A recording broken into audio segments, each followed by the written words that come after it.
বসে আছে প্রত্যেকটা স্বামী, আমি সবার পক্ষ থেকে বলছি, প্রতিটা স্বামী পছন্দ করে, চাই যে আমার বিয়ের পরে যেন আমার মা বাবা আমার সাথে থাকে। কারা কারা স্বামীরা আছেন হাত তোলেন তো। বিয়ে না করে তোলার দরকার নেই, বিয়ের সম্মানিত মা বোনেরা তাকান, আপনার স্বামী হাত তুলেছে কিনা।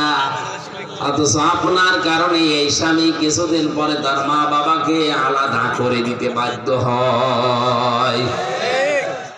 আপনি জান্নাত যেতে পারবেন না শুধু নামাজ পড়ে রোজা রেখে কালো বোরকা পরে না, মা বাবার সাথে, শ্বশুর শাশুড়ির সাথে নিজের মা বাবার মতো আচরণ করা লাগবে।